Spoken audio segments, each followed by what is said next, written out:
every New Year, marami tayong mga New Year's resolution.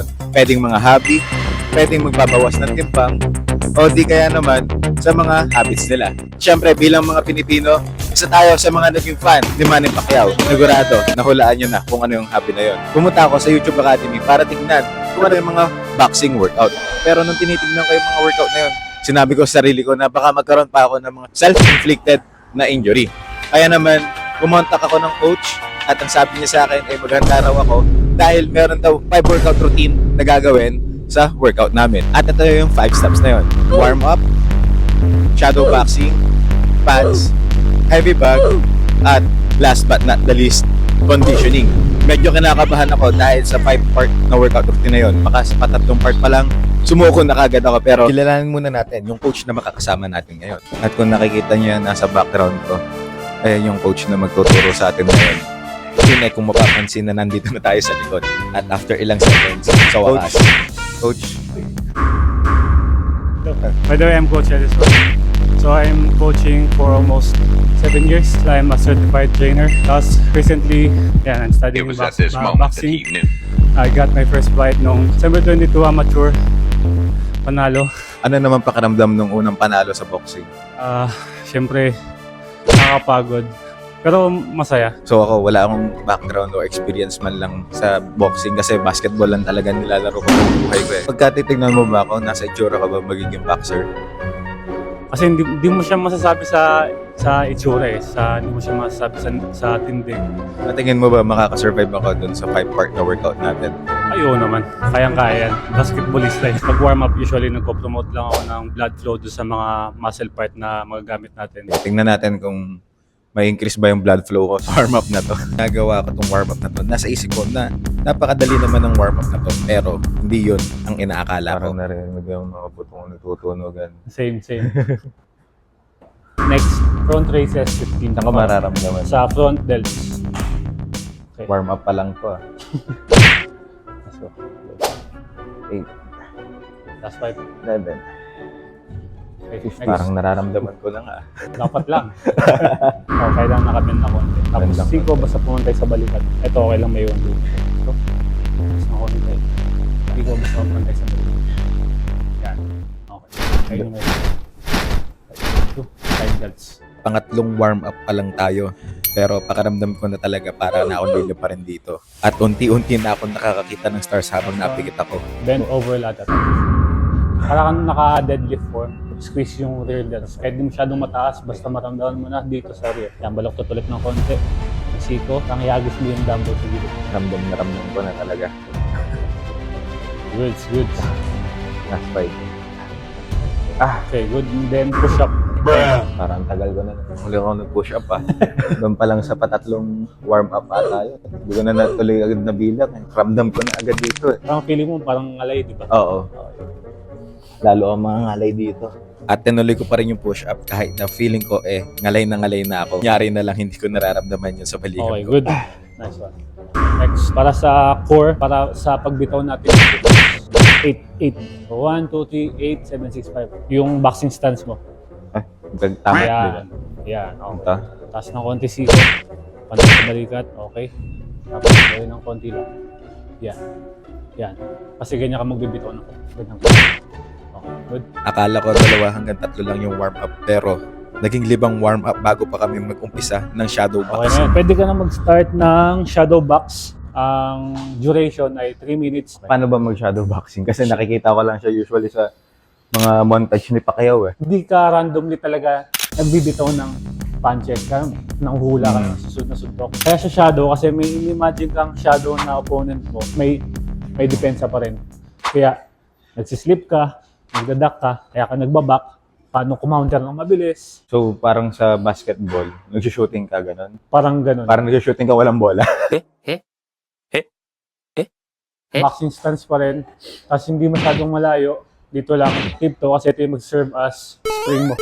Then na konti. Tapos lagi tayo naka-defense, practice din ng footworks, and jab straight. Basta ang isipin mo, may kalaban dyan. Lumalapit ka, kinu-close mo yung distance, jab. Lapit, double. Atras, pwede kang pumibot. Jab straight, uppercut. Oy, yan, bitaw lang. Saka back.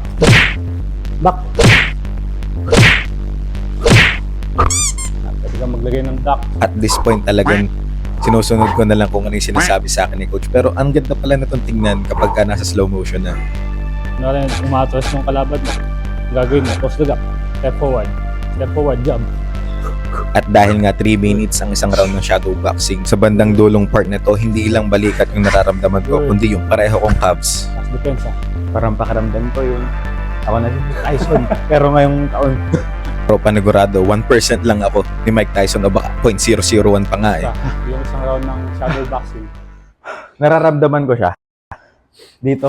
Sa cards. Oo. Yeah. Kung nakapagsuntukan ka na before. PS, hindi pa ako Kung nakikipagsuntukan. nakasanayan natin yung suntukan, di ba? Dito talaga tayo sumusuntok eh. Oo. Dito, di ba? Ito yung pinaka-last na bibitaw yung balikat. Ang pinaka-sumusuntok talaga sa atin, yung legs at saka yung core. Yung persa mula baba. Mula baba, papunta siya. Transfer siya papunta sa taas. So, kung mapanood mo yung Ipong Makanochi, Oo, paborito ko yun bata ko eh. di ba tinry nila yun? Kung paano ilipat yung force from here to shoulder. Pero nabanggit natin kanina si Tyson at si Jake Paul. Ano bang comment mo dun sa laban nila? Ay, no. No, kasi hindi natin masasabi kasi somehow na baka Mas mahigit 1 minuto namin to pinag-usapan. Paano pa kaya kung may comment si coach? I can't comment on that. Stance. Okay, jab. Sige. Jab. Straight natin yung 2. Yung warm-up mo kanina. So, ganun lang yun. Left hook. Yung left uppercut. Okay, good. 5. Okay, good. Duck. Okay. Ito, pencil to. Mag-form siya ng half circle. Sa duck. Yan. Okay. Half circle. Good. Yung slip naman, triangle. Slip. Papunta siya dito. Slip, triangle. Parang papasukin mo yung range nito. Yan. Half circle. I'm not gonna lie. Sobrang na-excite ako nung nalaman ko na meron palang pads sa part ng workout namin. At 3 minutes pa ang isang round ng pads. Kaya naman binigay ko yung lahat ko dito sa round na to. Kaso nga lang nung patapos na, sobrang ramdam ko na talaga yung calves ko. Kaya naman, nagtuloy na ako sa bag. At 3 minutes din ang isang round na to. Hindi naman halata sa itsura ko nagigil-gigil ako sa punching bag. Ginagaya ko lang si coach kanina. Kung nag-swing yung bag, anong gagawin mo? Anong action gagawin mo? Ngayon, naiintindihan ko na kung bakit kada laban ng boxing, nag-flinch sila. Mas madaling tigilin yung kalaban pagka nag-flinch sila. Kailangan din nilang huminga. Kaya habang tinatapos mo yan, prep ko yung condition mo. Padala-dala siya. Sige. Let's go! Mukhang hindi ako papagpahinga ni coach. At kung susumahin, nakadalawang round pa lang ako ng 3 minutes at pagod na ako. Hindi ko alam bakit sa dulo nilalagay yung conditioning. Pero dun sa apat na ginawa natin ngayon, parang lalabas talaga na wala ako sa condition. Kamusta naman yung mga nauna? Parang doon sa patatlo pa lang susuko na ako.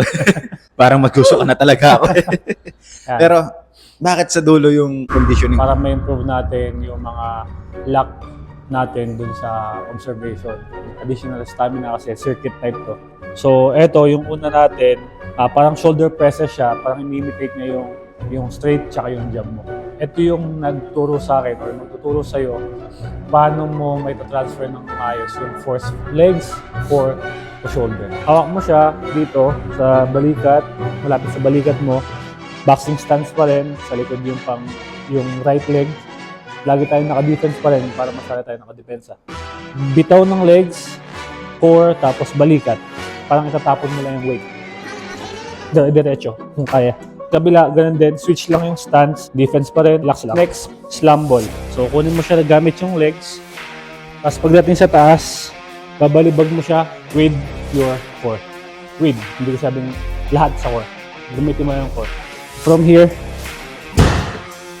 Okay. With all your might. 1.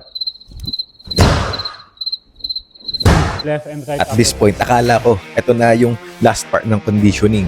Pero, nagkamali na naman ako. Tapos push up. Ulit. 15, yeah. Push up ulit. 15.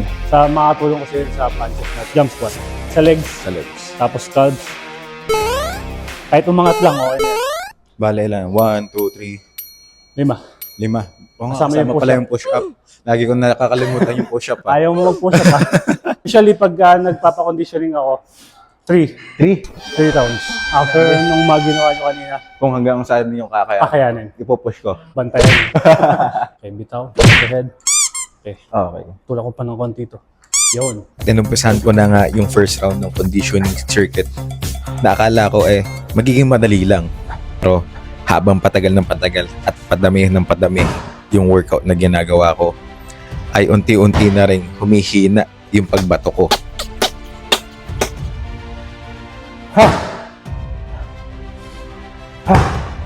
At dito naman sa part ng uppercut, talaga namang hindi na ako halos makahinga.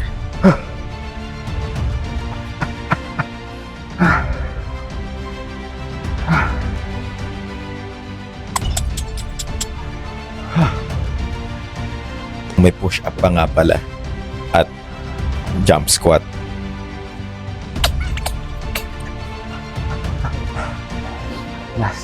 Last work. Sino ba kasi may sabi na gawin ko yung video idea ko na to. Huwag niyo kalimutan mag-subscribe. At syempre, i-like niyo na rin yung video na to. Kasi, bangka na ako talaga dito. Jump squat. Ano nang balita dito? Tapos, Natapos na. tapos na Yung second round. the first pa lang.